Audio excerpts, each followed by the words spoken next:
All right. All right. Shalom, Israel, brothers and sisters tuning in. If I can get y'all to like and share the class, let everybody know we live.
All right. If I get somebody to type in Baba Gasham, I'm trying to see if these messages coming up on the stream. Somebody type in Shalom or give me a one.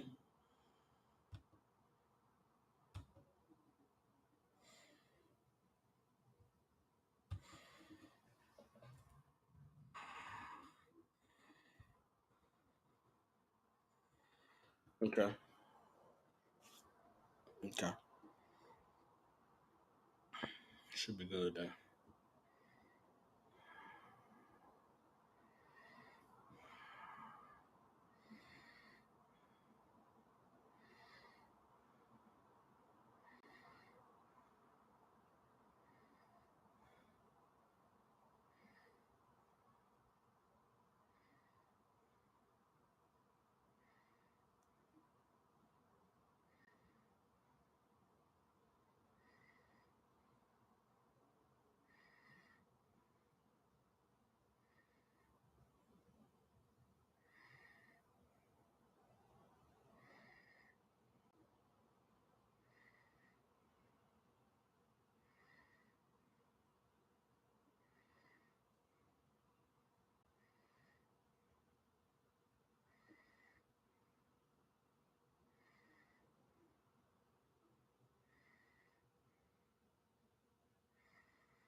All right. Shalom. Shalom, Israel. You live with the Israelite School of Universal Practical Knowledge. Priest and Captain Soccer War holding down the class live from Memphis, Tennessee. Every Tuesday, Wednesday, and Thursday, we have classes from 6 to 8 p.m. Central Standard Time. We have a physical school here in Memphis, Tennessee. The address is 3000 Walnut Grove Road, Suite 215. Again, 3000 Walnut Grove Road, Suite 215. Again, classes from 6 to 8 p.m. Central Standard Time. Since 1969, the Israelite School of Universal Practical Knowledge has been teaching so-called blacks, Hispanics, and Native Americans the truth according to the Bible. What is the truth? The truth is that so-called blacks, Hispanics, and Native Indians descend from the greatest people that have ever walked the face of the earth. The Bible identifies us as the lost 12 tribes of the nation of Israel. And in the year 2023, there is nothing more important than for God's chosen people to find out the truth of who they are, where they come from, and what their purpose is here on the earth. So what we do with these classes 3 nights out of the week is give brothers and sisters an opportunity to go into this book called the Bible, to gain the knowledge, wisdom, and understanding that the Most High has had placed in this book for us to receive in these days and times so that we can come back to being the people that He called us to be. And we're living in a time, where it's becoming to be increasingly uh, apparent that none of the other paths or avenues that we've given to lead to a successful, prosperous life have worked out, besides the one that we propose here in the ISUPK and that is laid before us in this Bible. You know what I mean? I've been on this earth for some years and I've seen a lot of different people take a lot of different paths in life. And it seems to me like all of the paths that I've witnessed people take have led them to a very similar outcome. Um, and I'm thankful to the Most High that for me, He chose the path. The path that I was chosen was the one that led me to where I am now. 12 years in the truth, teaching the scriptures, breaking down this knowledge, standing in the righteousness of the Most High, walking the path of our forefather Abraham and our King Yahushua and all the great men and women that we read about in this book called the Bible, who have attained and strove for the righteousness that the Most High established for us in His laws, statutes, and commandments that's in this Bible. And every other path outside of striving and putting, um, the Most High first has led to very uneventful outcomes for all the other people who, you know, um, I've known in this life and who I've seen travel down the roads that they chose for themselves. And so these classes, man, I just really thank the Most High for giving me the opportunity to be able to give back to brothers and sisters the wisdom that was given to me. I thank the Most High for Commander General Yohana and the priests and the captains and the officers and the generals of the ISUPK, because without them and without their strength and their fortitude of being able to walk this path, then I wouldn't have been able to learn it from them. You know what I'm saying? So um, I know a lot of you brothers and sisters tune into these classes and you learn a lot and you take notes. But just know that at one time I was in the same seat that you were in. I was just a brother who was in class and I was learning and I was taking notes. And then, the process of the Most Highs, I ended up here where I am. And one day you will end up in the seat that I'm sitting in and the seats that many other brothers sitting across this country teaching this truth and waking up God's people. And it's a glorious, beautiful thing. Said all that to say, you know, with these classes, I always open up the floor for questions to start. Brothers and sisters have questions in the class, raise your hands. If you have questions online, all you got to do is type your questions in online. Any questions are prevalent, they're important, and they can and will be answered, all right? So don't ever hesitate to ask your questions.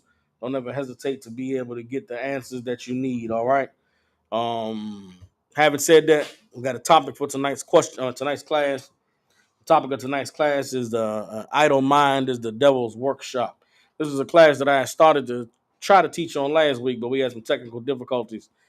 This was a class that's very um, important because it's going to go to highlight just how close you are, just how close we all are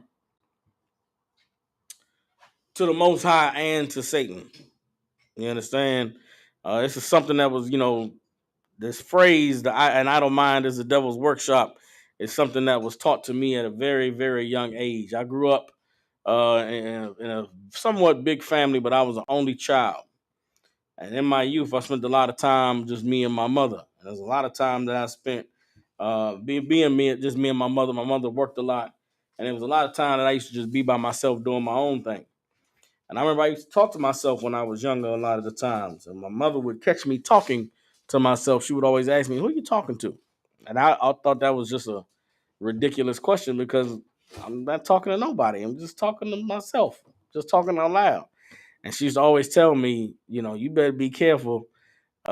Just know that when you're talking to yourself, you're not talking to yourself. You're either talking to the Lord or you're talking to Satan. And you just be careful who you're talking to. Don't think you're just talking to yourself. And I used to always, at the time I was young, I used to just say, "She's crazy. I don't know what she's talking about. I ain't talking to no Satan. I ain't talking to God. I'm just talking to myself." And I remember as I got older, there would be times where I would just be sitting and doing nothing. And my mother, mother asked, "What you doing?" I'm like, "Nothing. It's boring." And she used to always say, you better find something to do." She used to say, "An idle mind is a devil's workshop. You sitting around, you bored. Satan gonna give you something to do." And that was just another one of those things that to me, as a child, was just ridiculous. That my mother was saying was just nonsense. But as I grew and became older, those things always stuck with me. And I was I telling class a lot of times, back when I was in the world, man, I was absolutely, you know, if I had ever gone to see a psychiatrist or a psychologist, they would have told you that I was insane because I absolutely had split three personalities. Right, I used to talk to myself, but as I got older, it was this. It was a distinction between the voices of me talking to myself. And then one time before I came to the truth, I remember it was three. It was three of us. You know what I'm saying? And it was one of those things that even before the truth, as I grew up, I used to always say to myself, like, man, my mother was right. You know what I'm saying? When I was talking to myself as a child, I thought I was just talking out loud. But in actuality, it turned into me talking to demons, you know what I'm saying? Or angels. It was almost like the cartoons when you was growing up and you see a cartoon where you got the little angel on your shoulder and the little demon on the shoulder. Well, that was my life, you know what I'm saying, to a certain point before I came into the truth. Um and yesterday when I taught the class yesterday about um that yes at yesterday's class when I was speaking about making the right decisions and doing the right thing. I talked about how anytime, even in the world, before we knew about the truth, we all have experienced that time in our life where we was faced with a decision that we knew that we shouldn't make. Something that was a choice that we had. And we knew that there was something that we absolutely should not do and we did not want to do it. But yet there was a force or a voice in us telling us to do that thing that we knew that we would absolutely regret, that we knew was absolutely wrong to do, but we didn't have power over it um, to stop ourselves. And that's I wanted to teach tonight's class just to let brothers and sisters know that part of coming into the truth is you learning about the battle that you've been in since your youth for control over your spirit and over your flesh. And it's one of those battles that once you become aware of it and conscious of it, now you're able to fight. Now you're able to be able to equip yourself with the knowledge and the ammunition to be able to fight against that thing that's been controlling you your whole life. But I wanted to take tonight's class just to focus in on scriptural examples of that very real battle taking place, and how if you are not careful and if you're not focused and if you aren't driven, an idle mind can and will indeed be the devil's workshop. All right. So the first scripture we're gonna go to on this breakdown is gonna be in Romans, the 8th chapter. All right.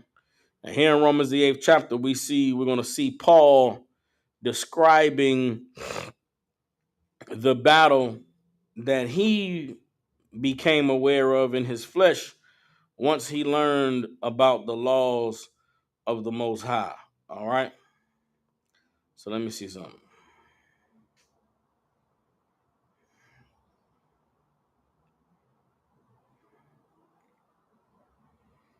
Hold on.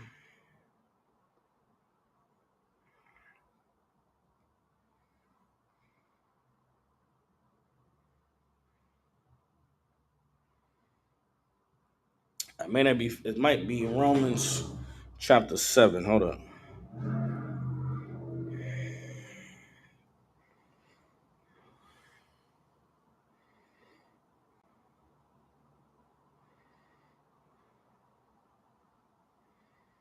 All right, let's get in Romans chapter 7.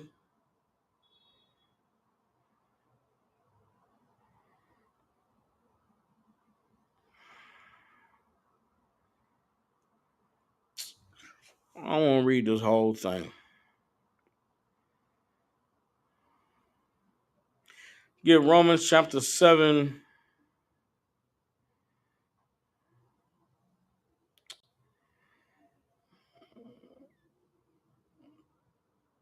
Really, it's the whole chapter. It's this whole chapter.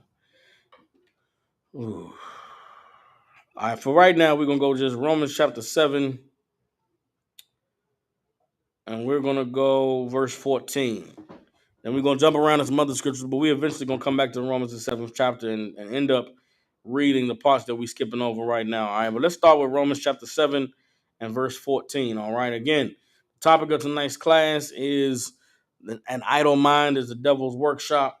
It's a class about the battle that takes place in our minds between our spirit and between the spiritual forces that are at play when it comes to having control over our physical bodies. All right.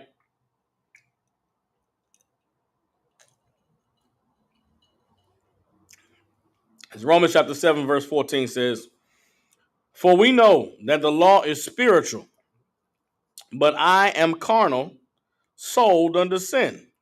What does it mean that the law is spiritual? The law is something that is outside of your flesh, outside of your body. The law is not something you are born with. The law is not something that is natural. Everybody understands.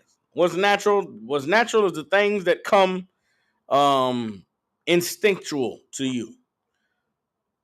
And there's a lot of different ways that you can see nature um, of affecting who it is, I mean, who we are, and how we go about doing things as we develop in life. Right? Even in psychology, in our oppressive psychology, there's a argument where they talk about um, personality traits and how people develop.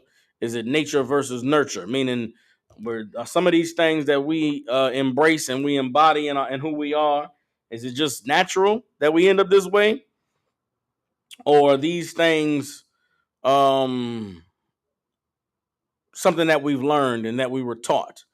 Right? Well, the law is not natural. The law is spiritual, meaning it's something that we are taught, something we have to be shown. All right. Sister Shakai said, "Is this part two?" Last week's class was never really the part one, Shakai. We never really got to get into it. So this is the part one. All right. Romans 7 and 14. "For we know that the law is spiritual, but I am carnal, sold under sin." Meaning what? I'm in our physical bodies, we just people. We're just natural. Sold under sin, meaning what? We are programmed to do what comes naturally to us, to go with the flow, to go with what it is that our body tells us that we need or tells us that we should do. All right, verse 15. For that which I do not for Shalaki, for that which I do, I allow not. For what I would, that do I not. But what I hate, that do I. Understand? I'm gonna break it down very simply. For that which I do, I allow not. Meaning he's doing things that he would not allow others to do. And the things that he would, those are not the things that he does. But what he hates, that do I. That's a life of being carnal. That's a life of being sold under sin. Doing things out of instinct, doing things out of routine, not doing things because of their right, not doing things because it's going to be beneficial for you, but just doing things because you can. And that's how everybody on this earth lives without the law and the knowledge of the Most High. They're just living life, doing whatever comes to them. Verse 16, if then I do that which I would not, I consent unto the law that it is good. If I do the things that I wouldn't do, if I do the things that I shouldn't do, then I consent that the law is good. Why? Because the law tells me that there's right and there's wrong.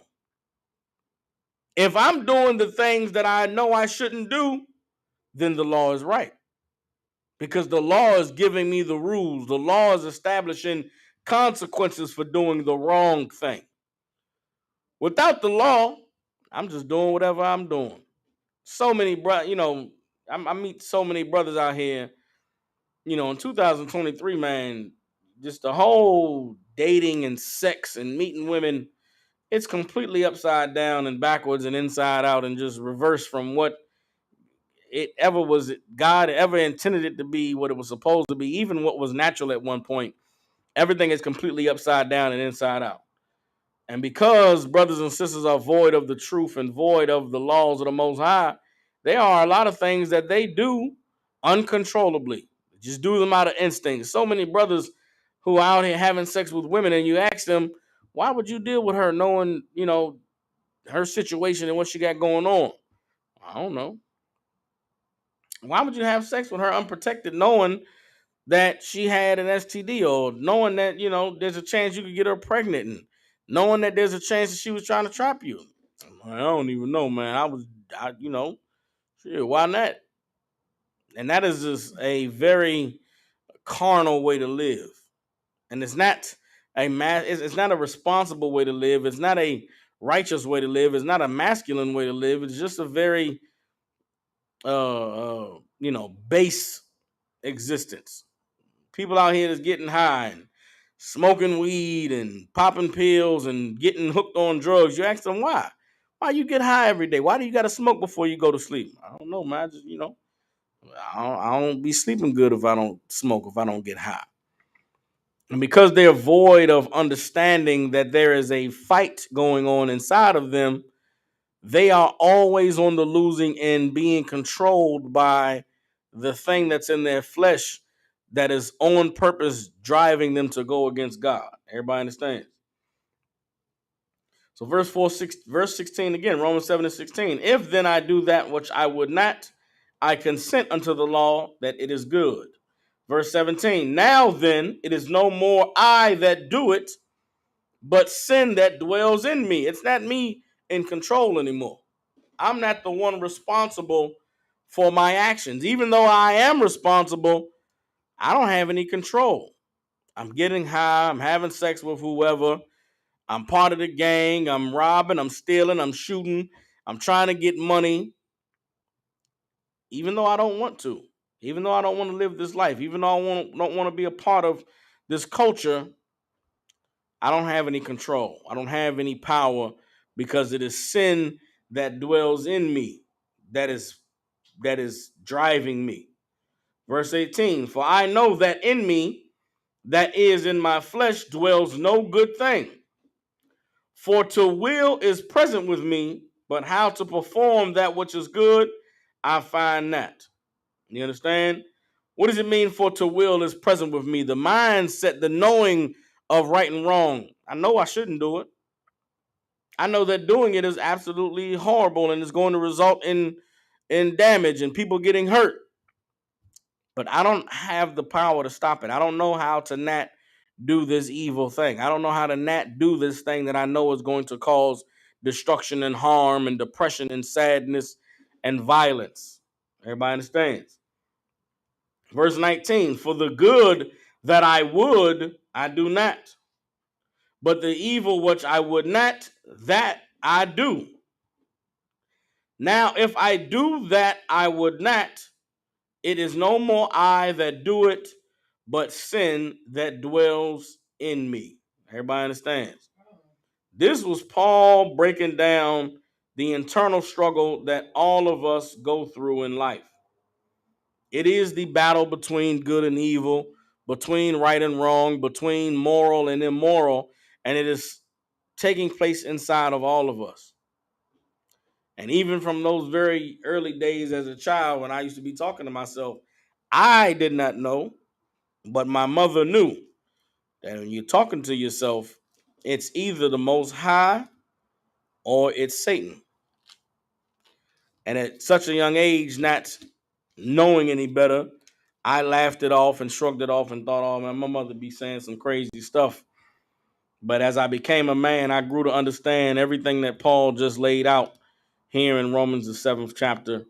And when you become aware of it on a conscious level, subconsciously, we all know that there's a voice inside of us. Subconsciously, we all talk to ourselves. It's how we reason. It's how we go about making decisions. It's how we find our confidence. It's how we know what clothes to wear and what, how to style our hair and how to present ourselves in public and how to, go about, preparing for any task that may give us any anxiety or make us nervous. All of us at some point in our lives learned how to empower ourselves through speaking to ourselves and counseling ourselves and telling ourselves everything is going to be all right by cheering us up and empowering us and giving us the confidence that we need to go out and face this world. Well, as you continue to grow in life, that same thing that helped you to become who you are, it is the same thing that is going to fight you from becoming who God called you to be when the time for you to receive the truth becomes present. Everybody understands? Now, what are some examples of this in the Bible? Let me take you to the book of Matthew. I'm going to show you all. Well, first of all, let me get this.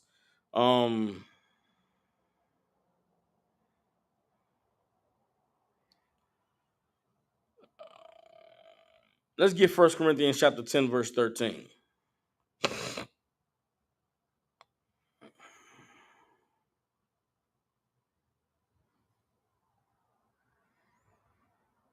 Let's get 1 Corinthians chapter 10, verse 13.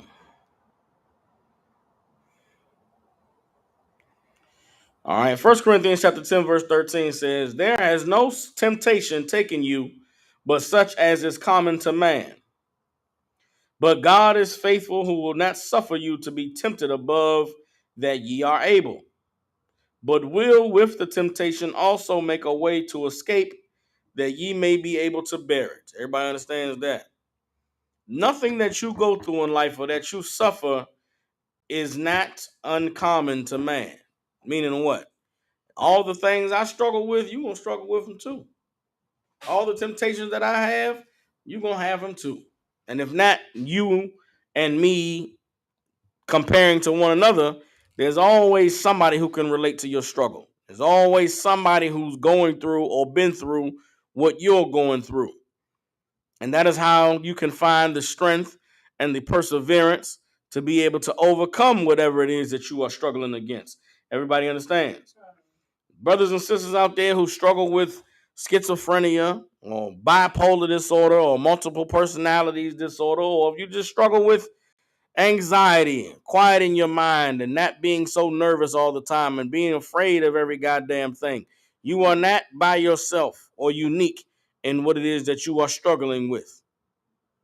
And the Most High always provides a way for you to be able to cope and to be able to escape your temptation, as evidenced by what we're going to read here in this scripture, in these scriptures tonight. All right.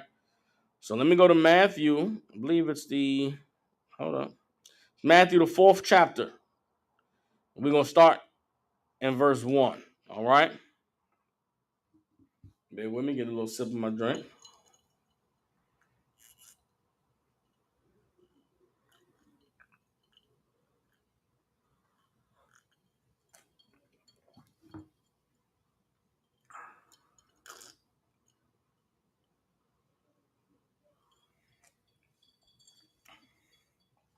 All right. Matthew chapter 4, verse 1. It says, then was Yahushua led up of the Spirit into the wilderness to be tempted of the devil. And when he had fasted 40 days and 40 nights, he was afterward a-hungered. So this is our King Yahushua. He was led into the wilderness, meaning he was led away from everybody, led away from civilization and the city and where everybody was at. And he was led away to be tempted of the devil, meaning the Most High told him, man, I need to go get away. I need to go and isolate myself, and I'm going to fast for 40 days and 40 nights, right? But what was the purpose of this fast for 40 days and 40 nights? The purpose was for him to be tempted. That was the whole point of the fast. Now, for him, the fast may have been, man, I want to draw closer to the Most High. In his mind, the fast may have been, I want to purge myself of all of my carnal lusts and my carnal desires. I want to grow closer to the Most High. But in him having that thought and having the desire to fast, spiritually, he was doing it so that he would be tempted. Everybody understands? And at the end of the 40 days and 40 nights of him fasting, then came the temptation, the whole point of the fast. Now, when you go and you read in the Bible about Moses, Moses also fasted 40 days and 40 nights. You get in the Apocrypha and you read the book of Ezra, second Ezra. Ezra's fasted for 28 days and 28 nights. Their fasts were not for them to be tempted. How do you know? Because the Bible gives you the point of their fast. You read the book of Ezra. Ezra's fasted so that he could inquire of the Most High when the time of the kingdom of Israel arriving would come to pass. You understand? Moses fasted because the Most High wanted Moses to be pure to receive the Ten Commandments. The Most High wanted to talk to Moses to give him the law that he would deliver to the children of Israel. Well, for the instance of Christ, he fasted for 40 days and 40 nights so that in the end he would be tempted. Everybody understands. Now, but also it begs the reason that during this 40 days and 40 nights, the same way that Moses spoke with the Most High, the same way that Ezra spoke with the Most High, our king did as well. The Bible doesn't tell you what he spoke or what was revealed to him because that wasn't the point. The point was what happened after the fast. Everybody understands. But when you read in the Bible, there's a whole the fasting for the 40 days and the 40 nights was the beginning of our king's ministry. It was the beginning of his work in the Lord. After he did this fast, he had all power and wisdom and understanding and was performing all miracles. Everybody understands. But the Bible gives us the purpose of this fast right here after he was finished fasting and he was hungry. Matthew 4:3. And when the tempter came to him, he said, if thou be the Son of God, command that these stones be made bread. But he answered and said, it is written, man shall not live by bread alone, but by every word that proceeds out of the mouth of the Most High. Who is Christ talking to? And who is speaking to him that he should command the stones be made bread? I'll read up further. Verse 5. Then the devil taketh him up into the holy city, and setteth him on a pinnacle of the temple, and saith unto him, if thou be the Son of God, cast thyself down. For it is written, he shall give his angels charge concerning thee. And in their hands they shall bear thee up, lest at any time thou dash thy foot against a stone. Yahweh said unto him, it is written, again, thou shalt not tempt the Lord thy God. Again, the devil taketh him up into an exceeding high mountain, and showeth him all the kingdoms of the world and the glory of them, and saith unto him, all these things will I give thee, if thou wilt fall down and worship me. Then saith Yahweh unto him, get thee hence, Satan, for it is written, thou shalt worship the Lord thy God, and him only shalt thou serve. Then the devil leaveth him, and behold, angels came and ministered unto him. So this whole encounter that Yahweh had with Satan, where did it all take place? It all took place inside of his mind. This is a conversation. These are visions that are all taking place in his head. Everybody understands? You read here in Matthew, the 4th chapter, it never says that he saw the devil or that the devil walked with him. It said the devil spoke to him. So this is our king. After he finished fasting for 40 days and 40 nights, he realizes he's hungry. And then a thought crossed his mind. Shit, you the Son of God. Why don't you turn these stones into bread? Nah. It says that man shall not live by bread alone, but by every word that proceeds out of the mouth of the Most High. Then he sees a vision of the holy city, of all Jerusalem. He knows at this time that he's the descendant of King David, from the bloodline of David. He's the son of Jacob out of the city of Bethlehem. And he is the prophesied son of David that was to rise and to usher in the kingdom of Israel to rule over the earth. And in his imagining what that would be like, he's seeing all the glory and all the riches of the kingdom that he knows he's supposed to inherit.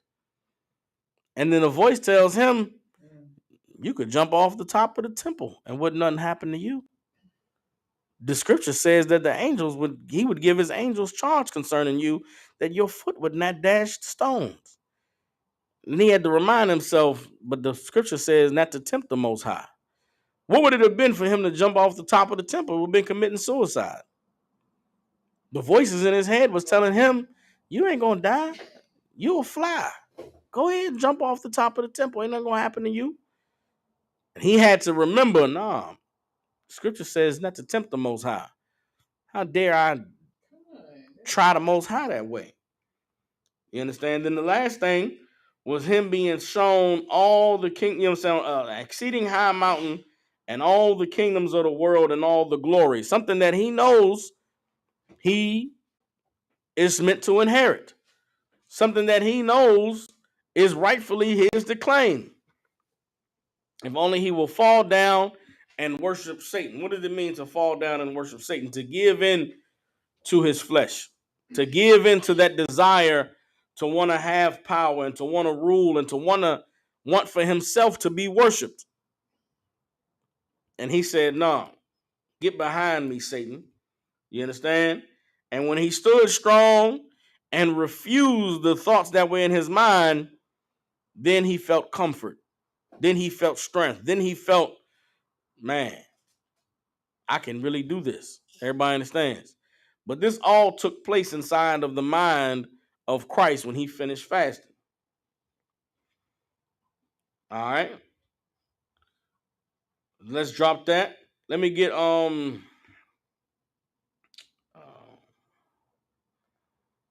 up.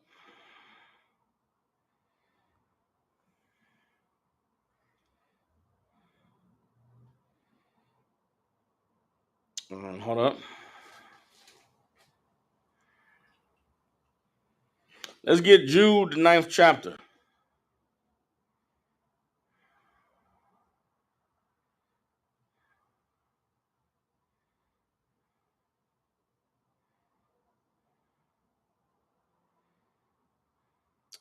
All right, let me see something. Hold up.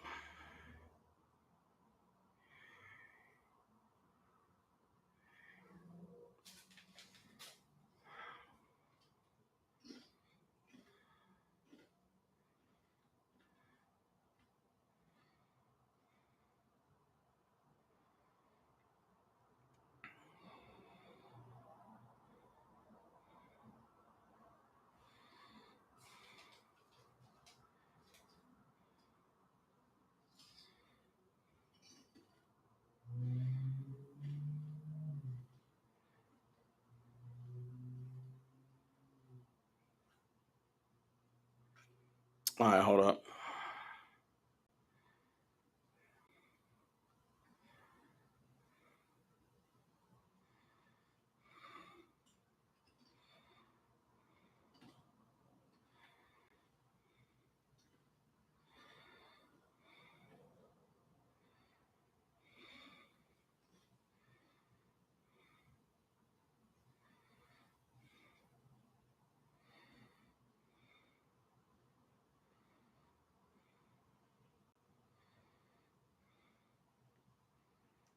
Hold up.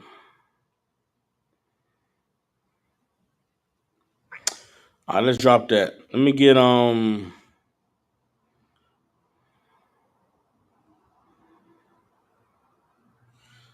Proverbs chapter 3, verse 5. All right. So we see in Mark the 4th chapter that even our King Yahushua, after he fasted for 40 days and 40 nights, had to battle with Satan in his mind. And the way that he battled Satan in his mind was remembering the law, remembering the scriptures. When he was hungry, when he desired rulership, desired the kingdom that he was promised, that he was to receive, he was able to withstand Satan by remembering the laws of the Most High. And it is the way that we have to battle Satan in our lives. When you come into the truth and you first begin to learn about what you're supposed to eat and what you're not supposed to eat, and you find out that sex is marriage, and you learn about heathens and the dealing righteously with brothers and sisters, and knowing the right thing to do and the wrong thing to do. The way that you empower yourself and the way that you embolden yourself to do the thing that is right is by remembering these laws, remembering these scriptures, remembering these righteous examples of brothers and sisters who have resisted Satan in their lives, so that we'll be able to resist him in ours. Everybody understands? And just like with the example of our king, there's other examples of brothers and sisters doing the same thing that he did in their time of trouble. Let me get I don't want to go there. There you go.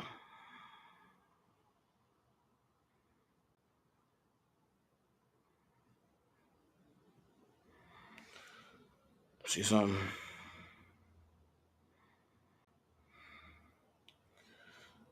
Let's get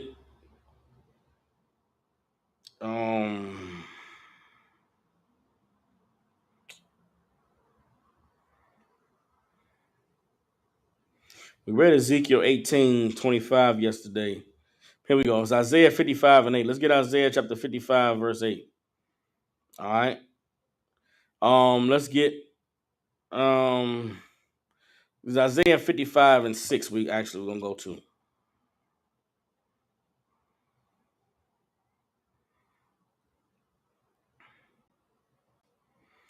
It's Isaiah 55 and 6. All right. And it says, let the wicked Isaiah 55 and 6. Seek ye the Most High while he may be found. Call ye upon him while he is near. When can the Most High be found? If you call on him. When is he near to hear you calling on him? If you got an answer, type it in online. If you got an answer in the class, raise your hand. But this Bible is saying, seek the Most High while he may be found, and call upon him while he is near. When can he be found, and when is he near?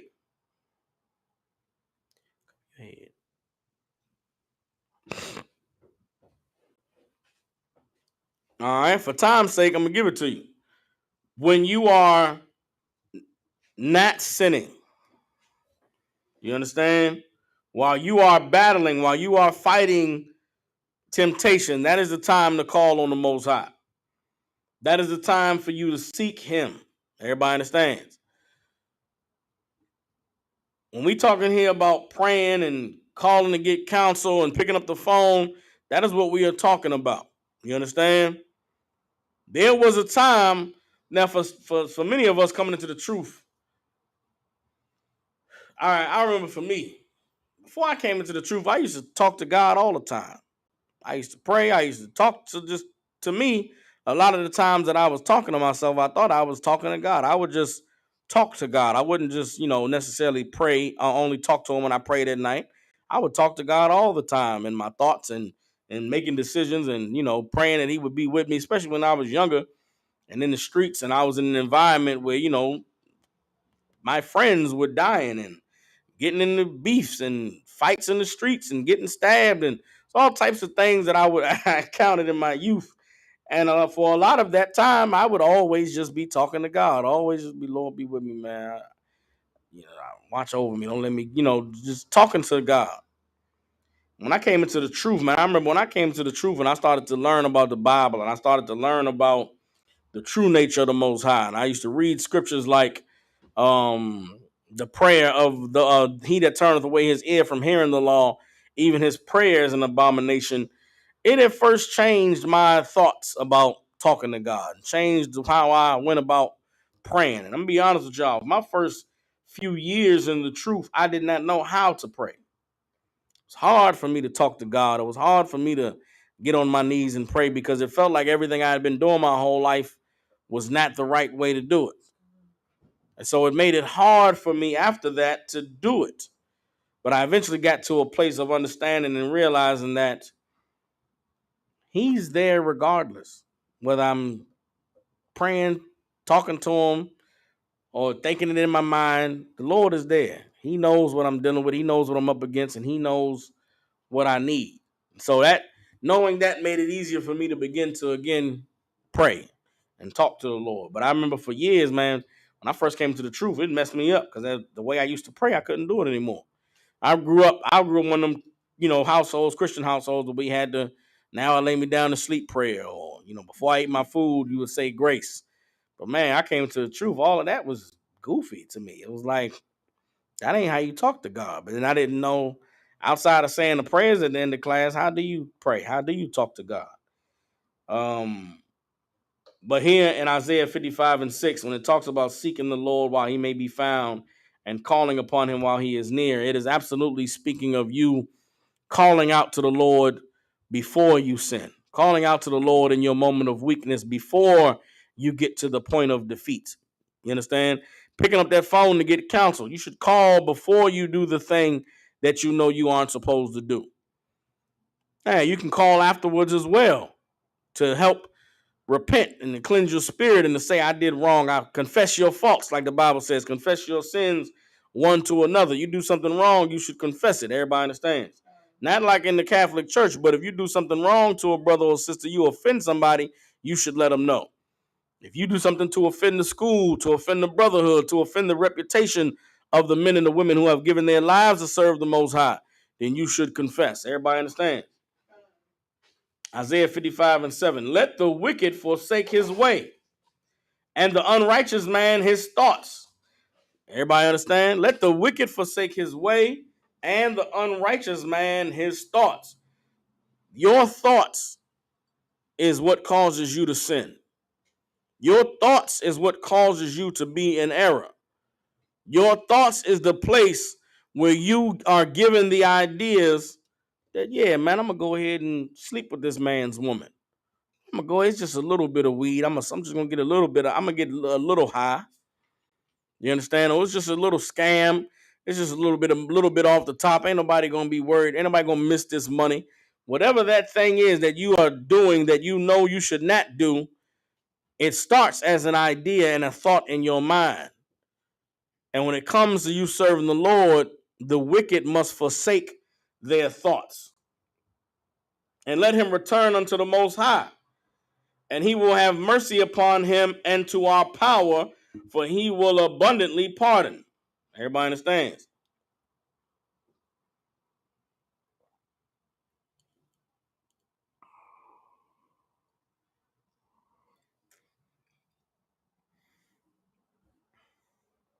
Verse 8.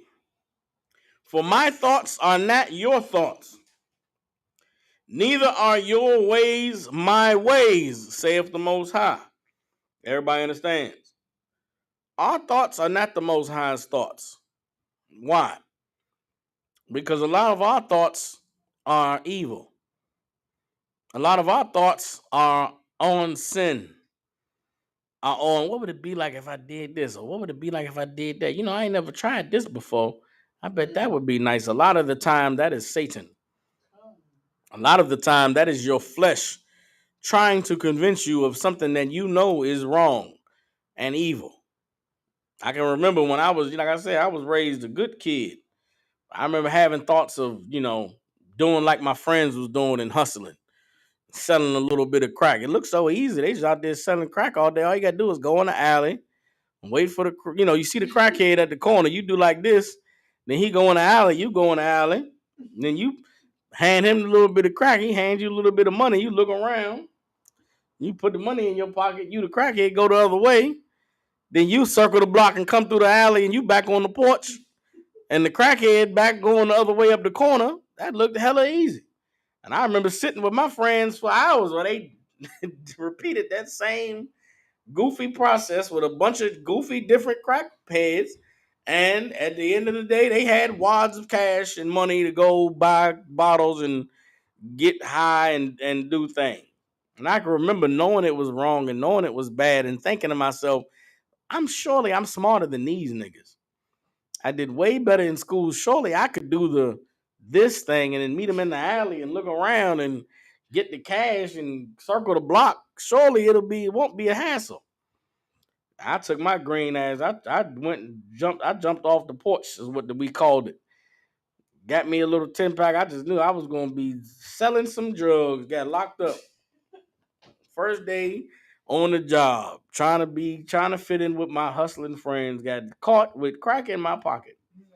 Locked up, went to jail, and it was rough. Everybody understands.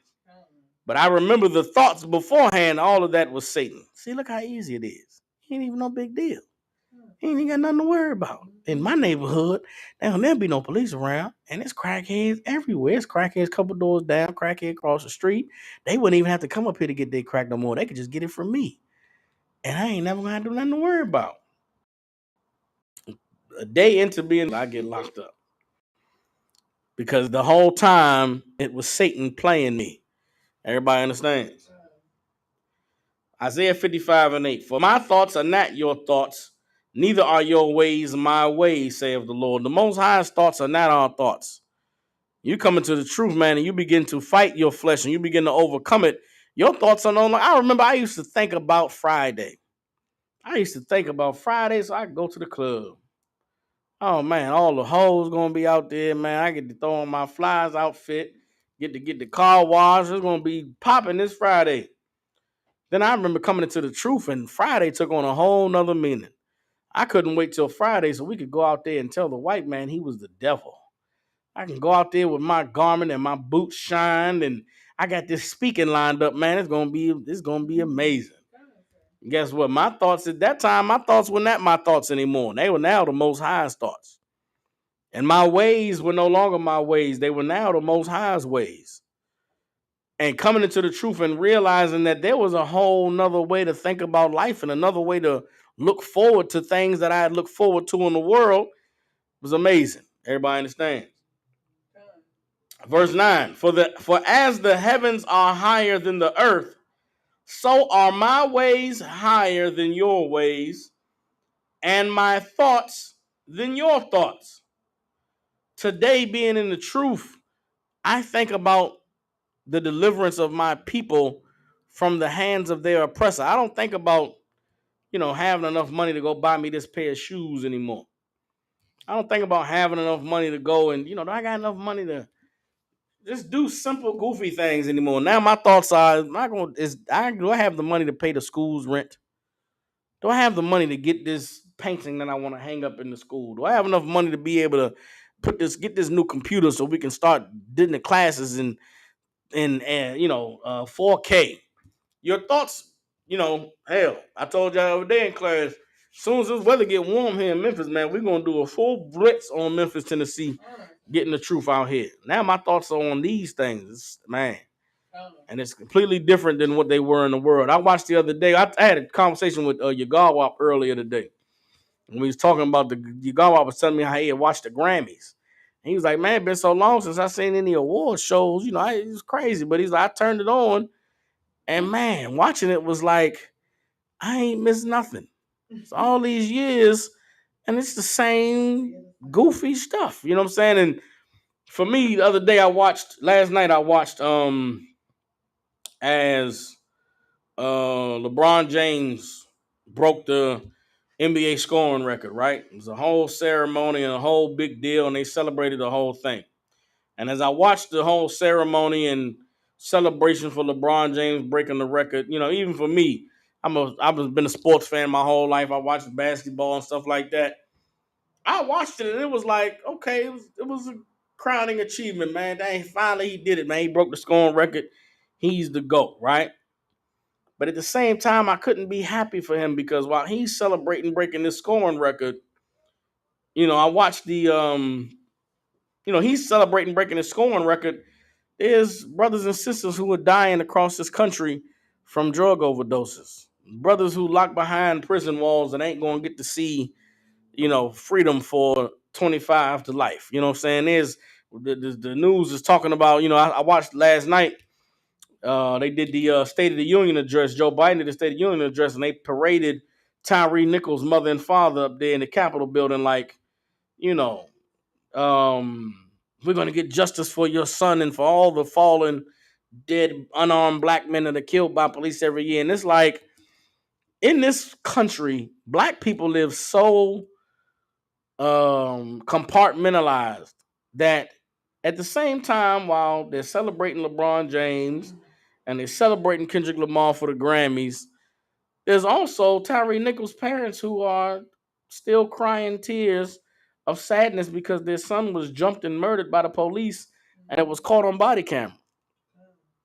But we as black people are so detached from each other as a people that we don't see that LeBron James is living in a bubble of LeBron James.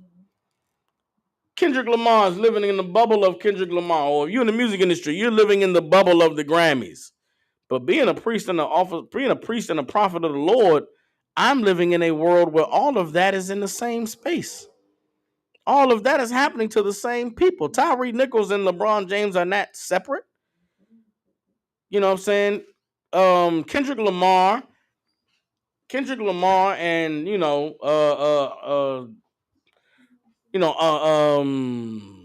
hell, these brothers and sisters that are being killed by the police are not separate. They are all living in the same space. And that's how the Most High sees it. He doesn't see it like, oh man, LeBron James, you did it, man. You had a wonderful life. You done lived good. You done been in the NBA and you done raised your kids and have a wife. You got a wonderful family. Good for you. Tyree Nichols, man, you shouldn't have been out here messing with them police at night. That's why you died. The Lord sees all of that together. We all the same people and we all suffering the same calamity because of us not knowing the truth and knowing to serve the Most High. Everybody understands? And when you see the world the way that the Lord sees the world, it takes a lot of the joy and the happiness out of the things that don't matter. LeBron James breaking Kareem Abdul-Jabbar's scoring record means nothing. Kendrick Lamar getting all the Grammys, finally getting the Grammy because they stole it from him the first time when them white boys won. Macklemore won the Grammy when he had his first CD come out. Now he finally get all the Grammy awards for this latest ones, and we supposed to be happy. Nah, nigga. You understand? It's still a travesty. You're still being celebrated by the oppressor because you're able to put your pain into music and make it digestible for them. It's nothing to be happy about. It's nothing to celebrate because we are still in captivity. We are still living under an oppressor who is not doing anything but further causing us to be lulled to sleep by their celebrations and their trinkets and their false celebrations as long as we stay away from who the Lord called us to be. Everybody understands? Um,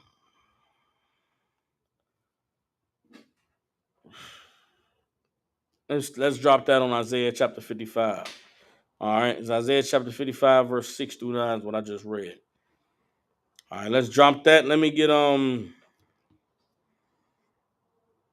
ways and his ways.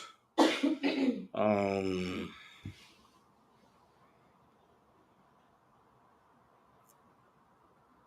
oh.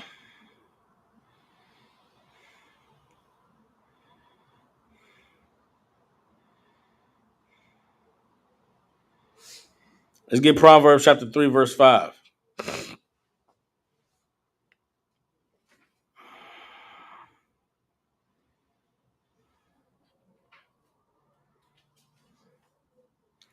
All right. Proverbs chapter 3, verse 5. And it reads, trust in the Most High with all thine heart, and lean not unto thine own understanding. In all thy ways acknowledge him, and he shall direct thy paths. Be not wise in thine own eyes. Fear the Most High, and depart from evil. Everybody understands? What is the importance of this warning that we read here in the book of Proverbs? Why are we being warned to trust in the Most High with all thine heart and lean not unto thine own understanding? Why is that something that we need to be told?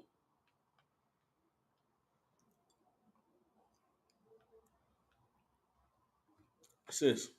Um, so like you said, because it's easy to give our own self counsel or get in our own head. You right. What does that mean? To give our own self counsel, to get in our own head. Like we think we're right about what we think. Okay. Why do we think you're right? Why? Okay, you own it. Where does that come from, though?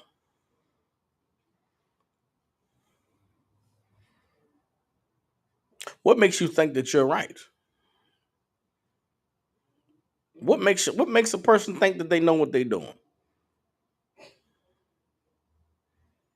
Mm, It's a simple answer. The answer's very simple. Don't overthink it. because we don't want to be wrong. No, very simple. Much more simpler than that.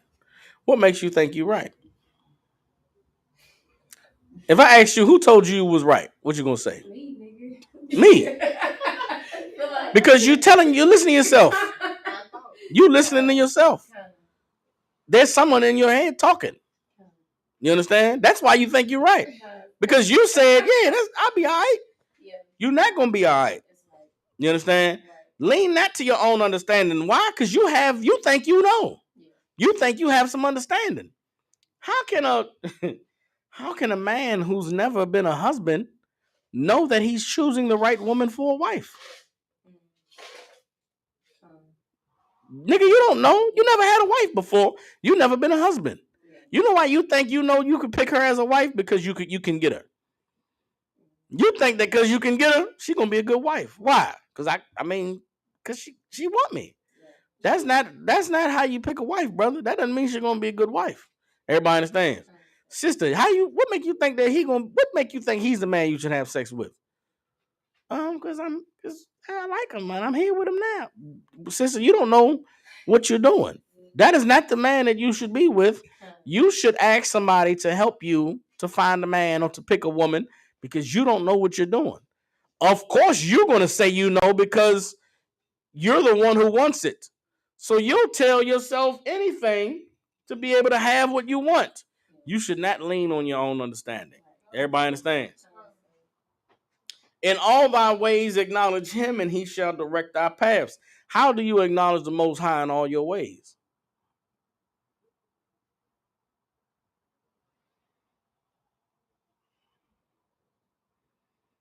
How do you acknowledge the Most High in all your ways?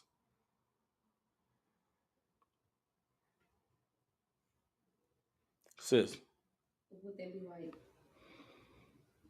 basically keeping the law in what you do? Yeah, keeping the laws. Making sure that what you do is approved by him. Everybody understands. Now, a simple way to know is to know the law.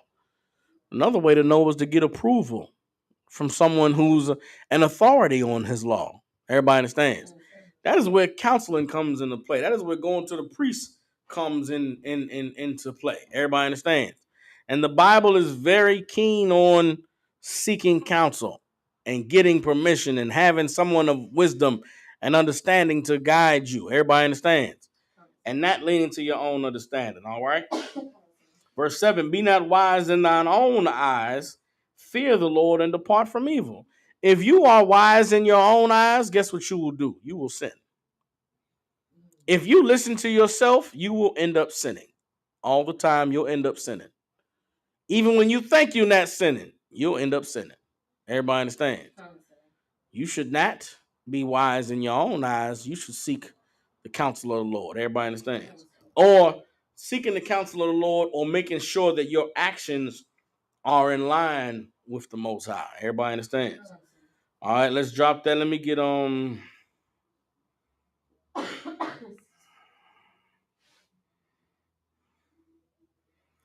Uh,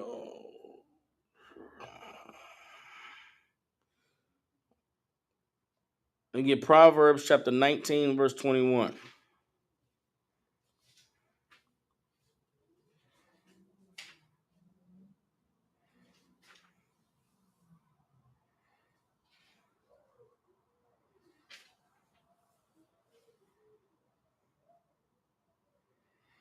All right. This is actually Proverbs chapter 20, Proverbs 19 and 20. All right. Proverbs chapter 19, verse 20 says, Hear counsel and receive instruction, that thou mayest be wise in thy latter end. Everybody understands? Hear counsel and receive instruction. Not do what you think is best or figure it out on your own. Hear counsel and receive instruction. You should be given orders. You should be given instructions on what to do. Why? That thou mayest be wise in thy latter end. That at the end of the matter, you'll come out looking wise. You'll come out looking like you knew it all, even though you didn't. All you did was took heed to counsel. Everybody understands. Verse 21. There are many devices in a man's heart. Nevertheless, the counsel of the Lord, that shall stand. Everybody understands. There are many devices in a man's heart. What are some of the devices in a man's heart? Woman's as well. How many ways can you convince yourself that something you want to do is the right thing to do? Pride, manipulation, lying.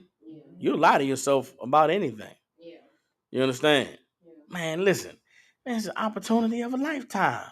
They said all I gotta do is pay $500, man, and tune into these classes, man. I'm gonna be a real estate agent in 3 months. Brother, sister, that is not how that works. I understand. All I gotta do is pay another $1,500. See, I already sold a seed of $500. Now, if I just pay this $1,500 in another 8 weeks, I'll be up to the alpha level, and then I can go ahead and start writing contracts on my own.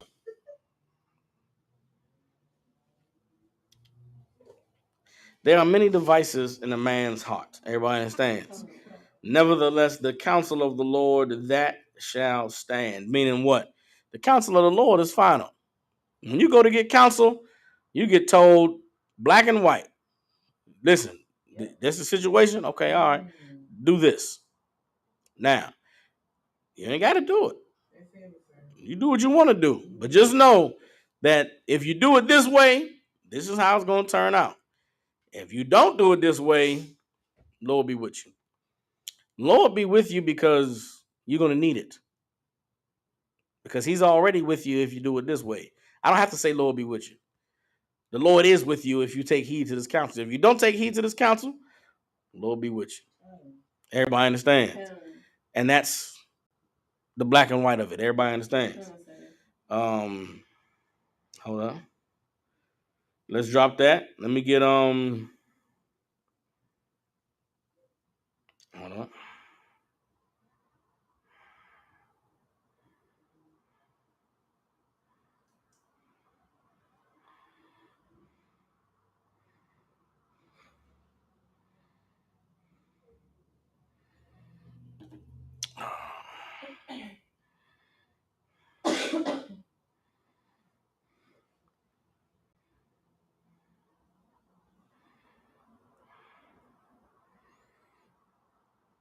Let's get Proverbs 11 and 14.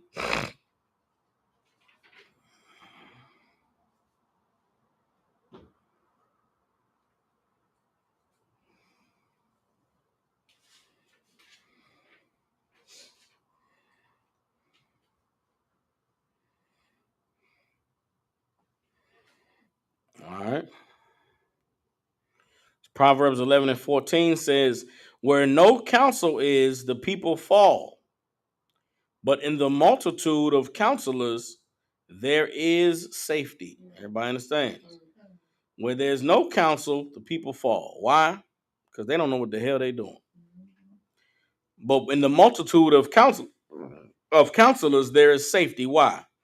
What do counselors always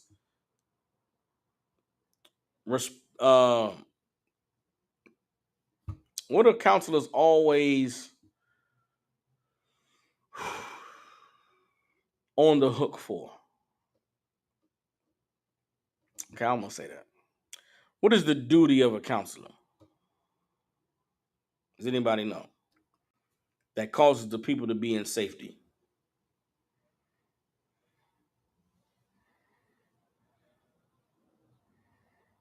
Yeah, this might be a question that's more fit for officers, right? But a counselor's responsibility is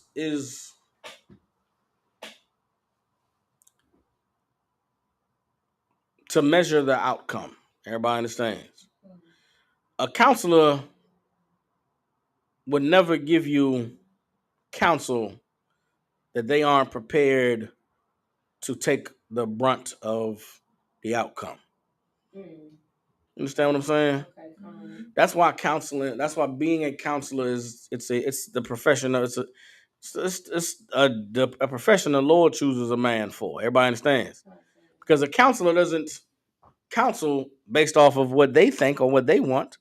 They counsel based off what the Lord wants, what the Lord's wisdom. Everybody understands why? Because what is the Lord's promise to all of us?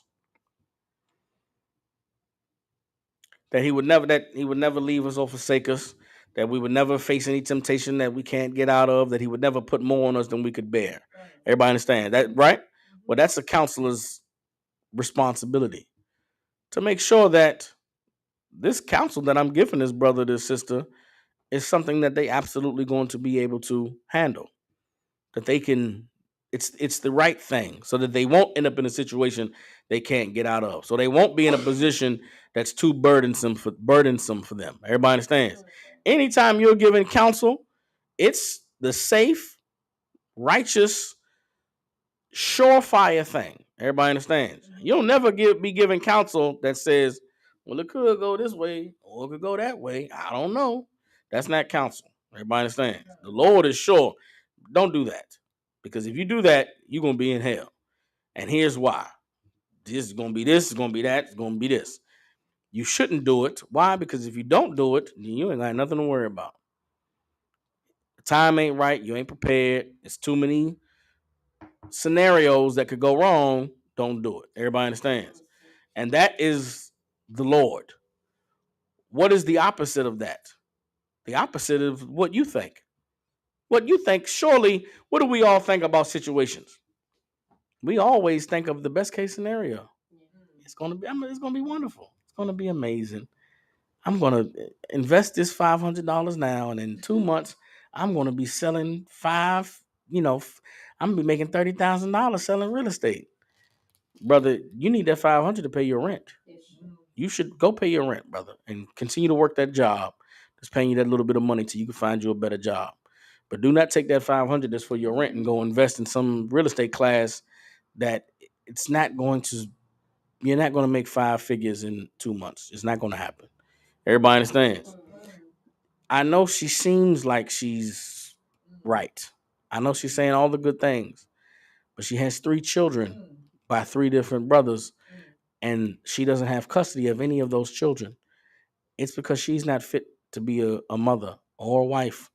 You should not marry that sister, brother. Do not deal with her. You should let her come into the school. Everybody understands that. Now, of course, in your mind, yeah, see, but them other men, they wasn't good fathers. And she got three kids, but she ain't got none of them distracting her. So she'd be able to be a good woman to me. Brother, stop it. You're just telling yourself anything that you need to make you feel better about this horrible decision that you know you shouldn't make. Don't do it. Everybody understands. And and seeking counsel and letting the Lord putting the Most High before any decisions you make, and trusting in His ways over your ways and His thoughts over your thoughts. That's how you discipline yourself. That's how you gain control over your flesh. That's how you begin to win the battle over your body. But stop doing what you think is right. Stop thinking that you're in control, because if you're honest with yourself, you're really not. Majority of your life, you've been doing things just because. You weren't doing things because you knew that they were the right thing to do or because you had complete power. You wasn't in control. You thought you was in control. You wasn't in control. Either you was being manipulated by yourself, or worse, you was being manipulated by somebody else. Now you at the mercy of somebody else, and you gotta trust and hope and think that they were righteous in what they were doing. Lord be with you. You should trust in what you know is right. You should trust in who you know doesn't have a dog in the fight. If a brother is telling you, brother, you shouldn't marry that sister, what does he have to gain from that? Right. What I got to gain from telling you, brother, don't put yourself in that position. It's gonna be hell. What you think I want to stop you from having sex, my nigga? I don't care what you do. It don't affect me either way, brother. If you know, Right. but because I love you and I care about you, I don't want to see you go down that road. Right. So you shouldn't do it. Right. If you decide to go do it anyway, Lord be with you. And that's the counsel that I've heard so many times in this school. Brothers and sisters leaning to their own understanding, thinking being wise in their own sight, they think they know what's best. So they go against the counsel. But nobody feel bad for you then. Nobody care. Nobody even feel sad. You'll call and you'll get counsel. They'll say, "Oh, okay, what happened? Oh, she did. Oh, that's sad. Well, what you gonna do about it? Okay, well, you can't. That's not an option. That's not a choice. This is what you got to do. This, and that. All right. Well, Lord be with you, and you got to go cry to yourself because nobody wants to sit there and pity you or feel bad for you when you did what you thought was best. You did what you wanted to do. No problem.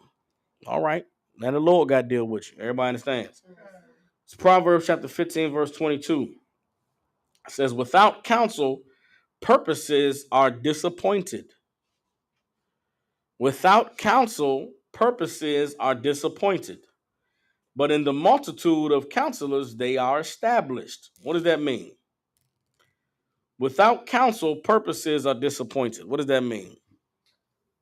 Sis. Like what you plan to do, Mm-hmm. what you planning, like your action. Like let's just say I want to go start a company or something, Mm-hmm. and I don't get no counsel behind it, and it go left or don't get started or invested all this money to it. Now I'm disappointed. Whatever you think is the outcome, you're going to be disappointed. Yeah. And that's life. Without counsel, whatever you thought you was going to do, it should do not work out. It backfires. It doesn't work. It's not right because you thought you knew what was best. Yeah. You thought you was doing the damn thing, but you didn't get no counsel. So whatever your purpose was, you'll be disappointed. Now, if you go and get counsel, if you go and get a lot of counsel, then what? You can establish the outcome. The purpose is established. What do you want to accomplish? You want to have a successful business? Okay, how much money do you want to make? You want to make $30,000? Okay, what time frame do you want to make $30,000? Okay, well, how much is it going to how much are you going to have to invest? Okay, do you have any investors? Do you have a business plan? Do you have a proposal? Do you have a presentation for investors? Who do you want to invest? How much are they going to invest? How much is their investment going to be worth at a stake in your company? If you haven't crossed your T's and dotted your I's, then guess what? You're not ready to start a company. You should keep working that job that you're working because you know what? At that job, you got to be there at a certain time, and you're there until a certain time. But guess what happens when you have your own business? There's nobody to tell you when to get up. There's nobody to tell you when to report. So what happens if you don't feel like working today? You'll tell yourself, I'll get to it tomorrow. And guess what happened to your business? It never did nothing because you don't have the discipline or the focus to be able to be the boss of yourself. You should have a boss. You need a boss. You need a supervisor because guess what? You cannot supervise yourself. That'd be a harsh reality a lot of people don't want to realize. Yeah, you tired of that slavery, but what is your life without that slavery? What is your life without the structure that it provides? Getting up at a certain time, taking a lunch at a certain time, working through this and working through that and meeting deadlines. Would you do that on your own? No, you wouldn't. How do I know you wouldn't do it on your own? Because you barely do it for these motherfuckers. If it wasn't the threat of being fired, you wouldn't do your job. So what happens when you're the boss of yourself? You ain't going to fire yourself, are you? No. but you're just going to ruin the business until you're back working for somebody else. Not everybody's meant to be a boss. Not everybody meant to run a company themselves. That ain't easy. Self-motivating? You mean I got to tell myself to get up? Why? When I tell myself to lay here every morning. Every morning my alarm goes off and I tell myself 5 more minutes. You know what stops me from that? You know what stops that 5 minutes from turning into 2 hours? I'm going to lose this job if I don't get there on time.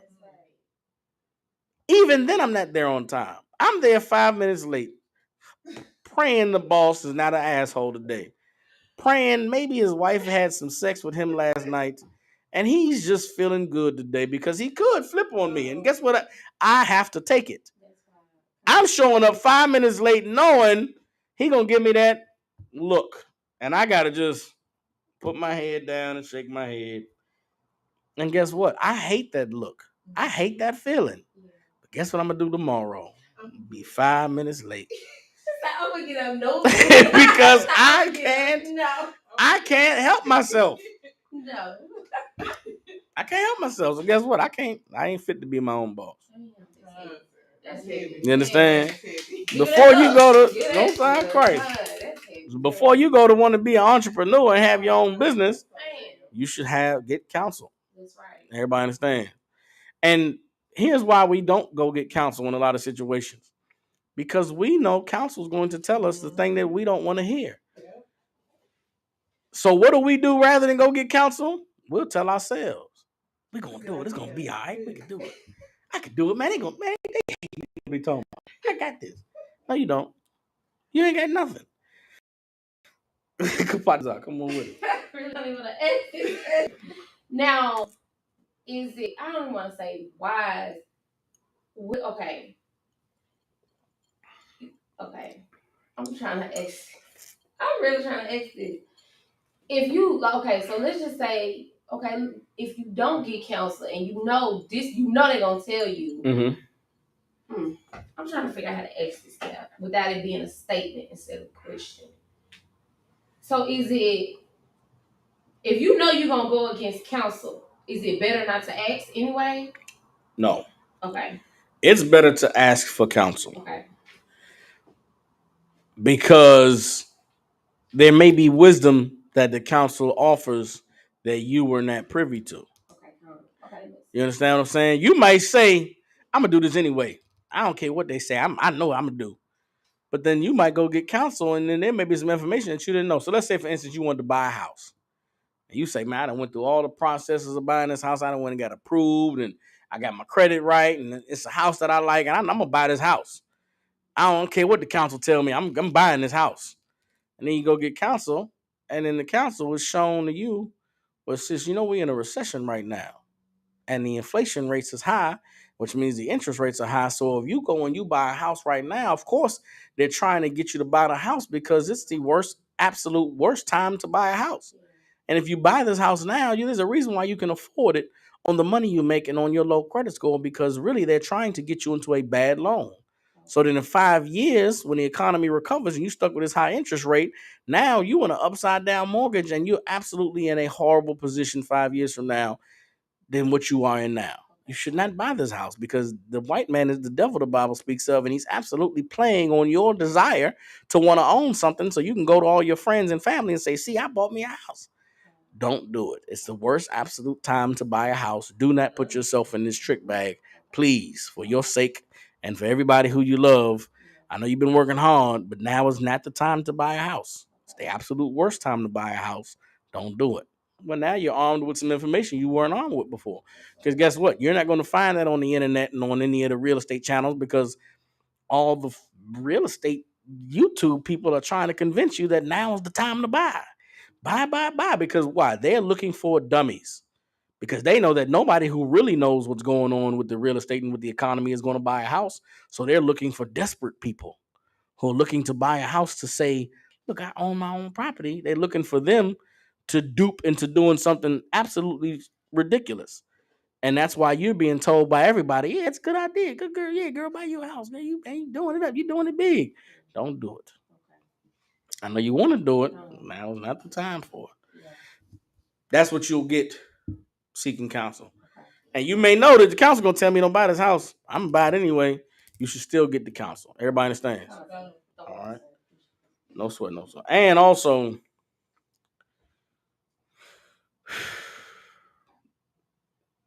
okay. The purpose of counsel is to protect you from yourself. Because you don't know that you're your own worst enemy. Okay. You ever known somebody who gives excellent advice, but none of what they tell other people reflects in their life? You ever known somebody like that? Okay. Okay. I'm that person. I give you wonderful advice, tell you wonderful, amazing things to do. Yeah. I don't do none of this shit. and it's because I can't be responsible for looking out for myself the way that I would look out for you. Because in my mind, I'm a man. I can handle myself. I'll be all right. But with you, I can't take that liberty with you. I'm not responsible enough to make certain decisions for myself. That's why I got to call and get counsel. That's why I got to call and say, Salaki, sir, I was thinking about doing this, and I think it'd be a good idea. And I present it and then get told, nah, that's not a good idea. That's a horrible idea. And now I got to struggle with, why you shit on my idea? I thought it was a good idea. I worked hard on it, but it ain't. Everybody understands.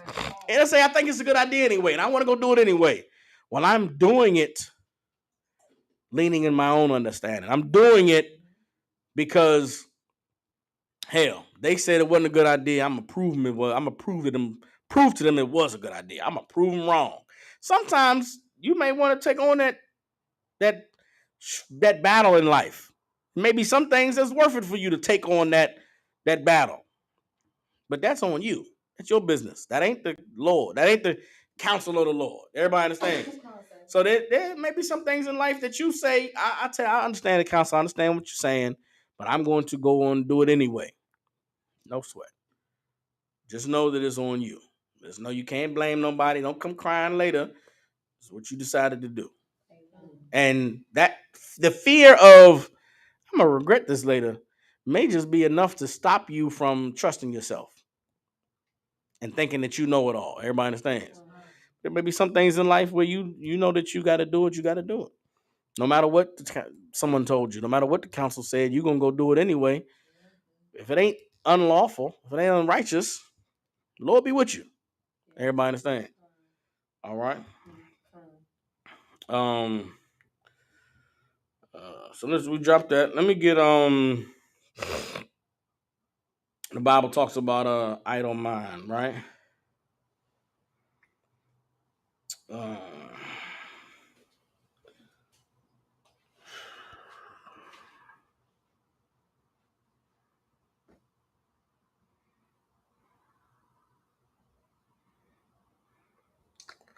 Hold up.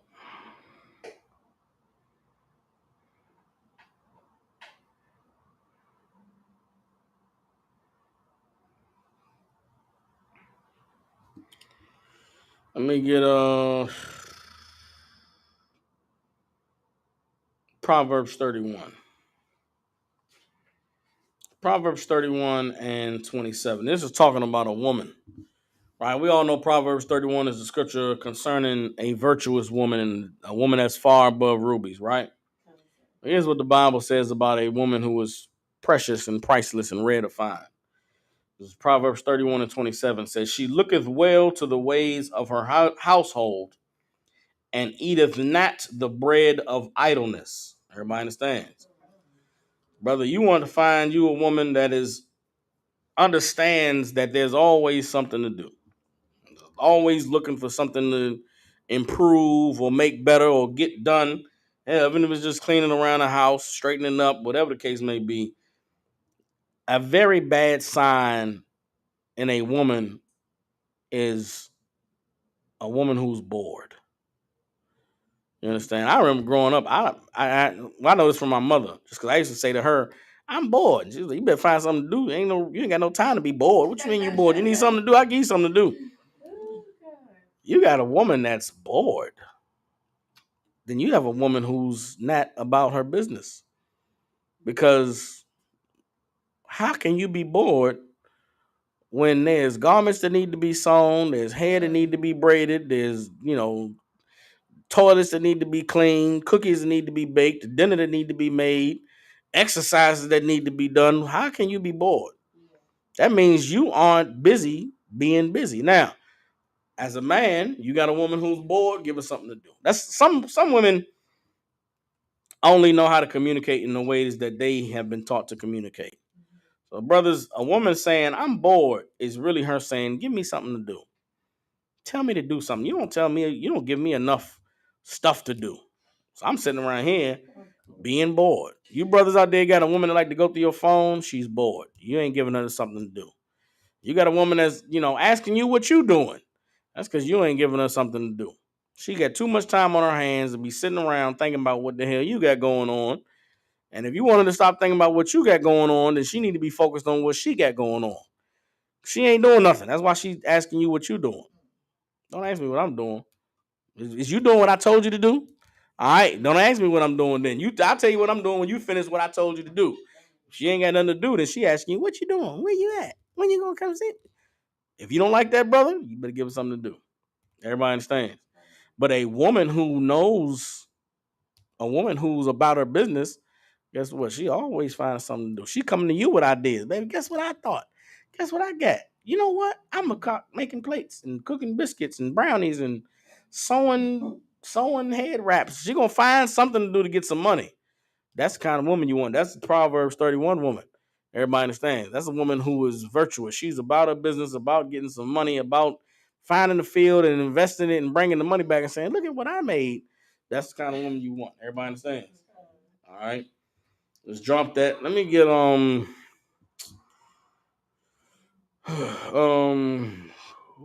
okay, let me see.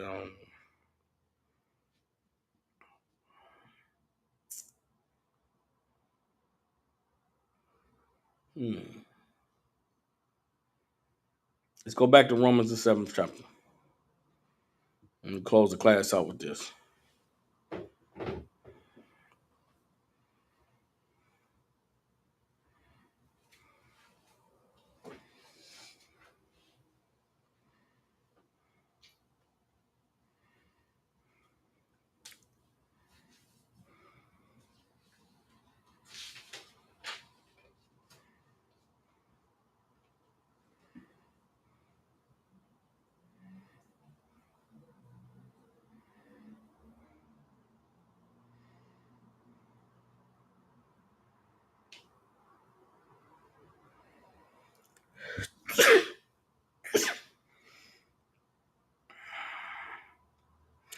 All right, this is Romans chapter 7, verse. When did we stop at earlier? Stopped at verse 14 earlier. No, we started at 14.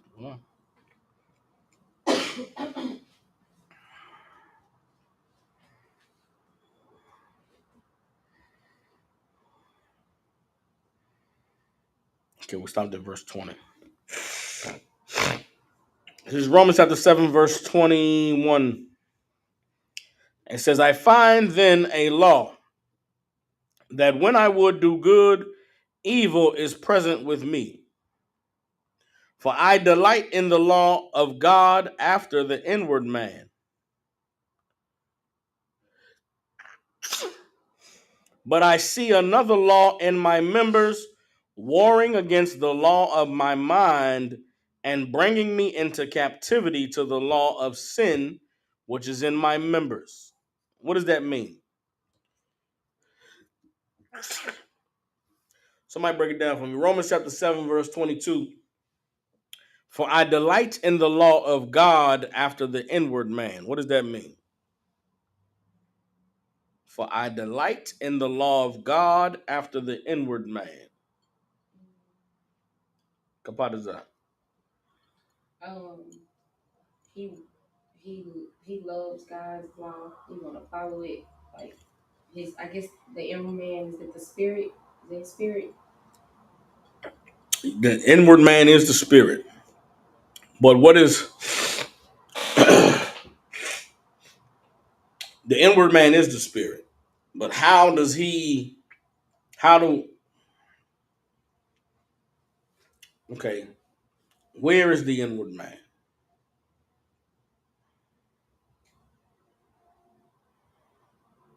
In your mind? In your mind. The inward man is in your mind, right?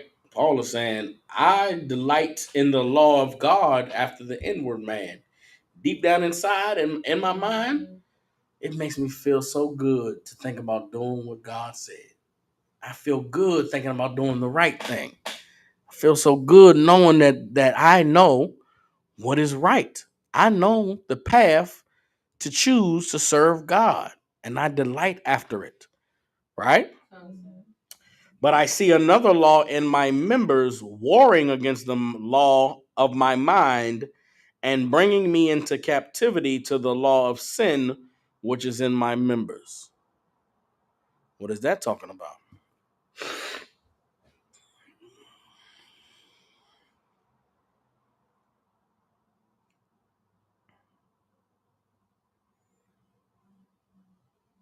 Um, he battling to keep the law and to sin. He's battling between keeping the law and sinning. Where is he battling? In his mind. Uh,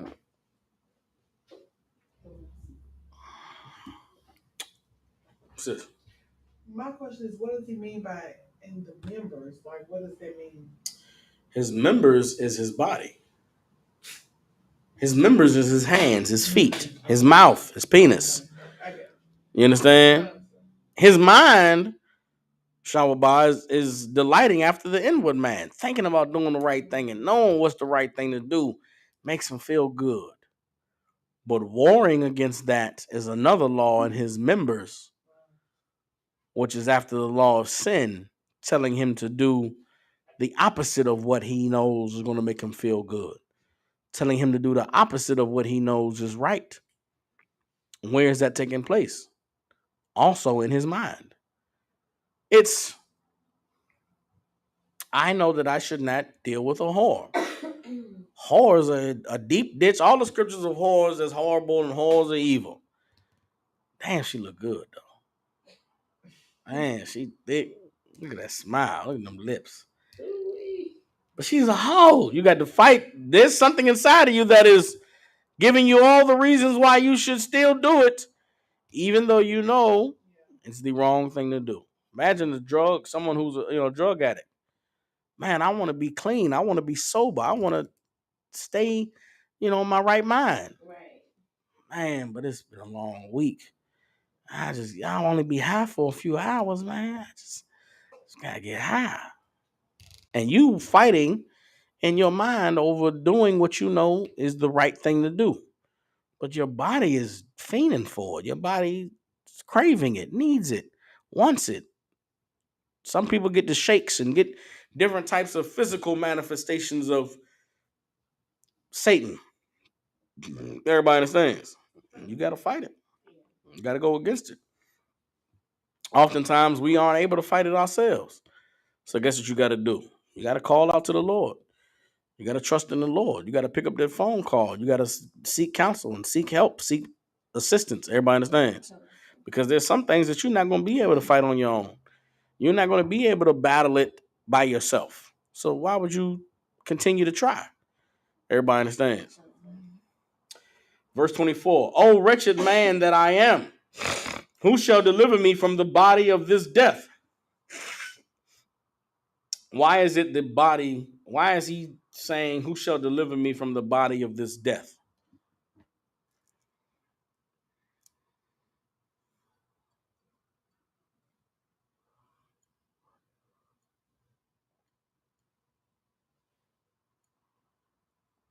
Why is he calling it a body of death?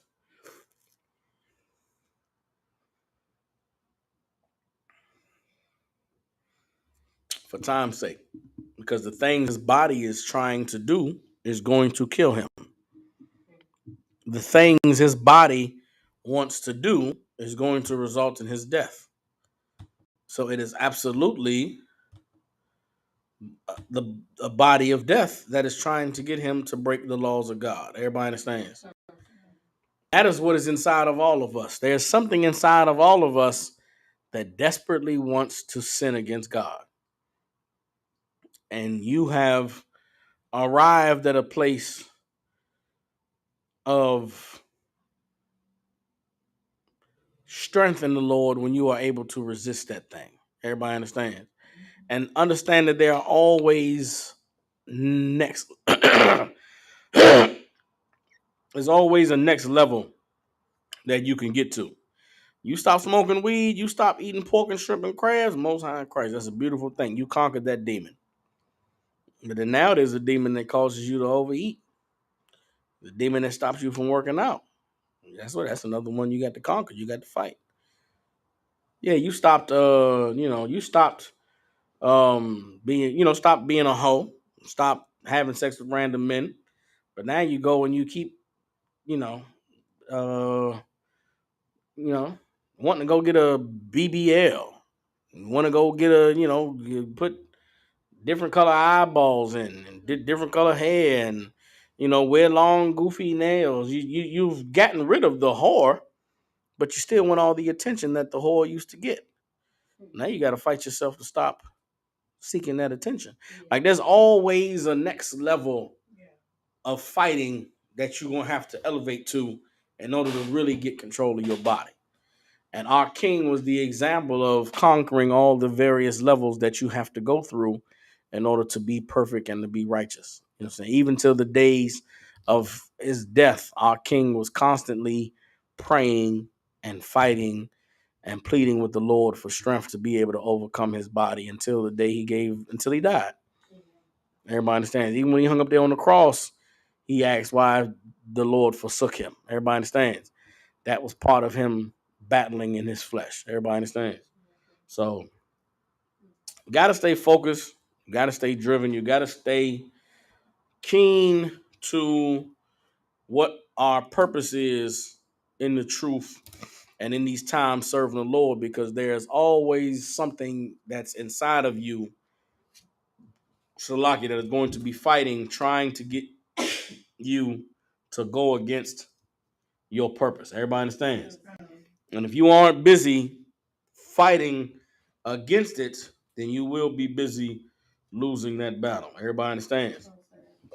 And with that, with the Israelite School of Universal Practical Knowledge out of 1 West 125th Street in Harlem, New York, since 1969, we were teaching so-called blacks, Hispanics, and Native Indians the truth according to the Bible.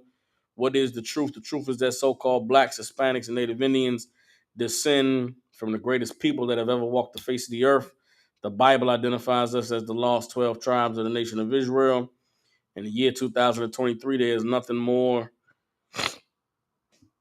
Salaki, in the year 2023, there is nothing more important than for God's chosen people to learn the truth of who we are, where we come from, and what our purpose is here on the earth.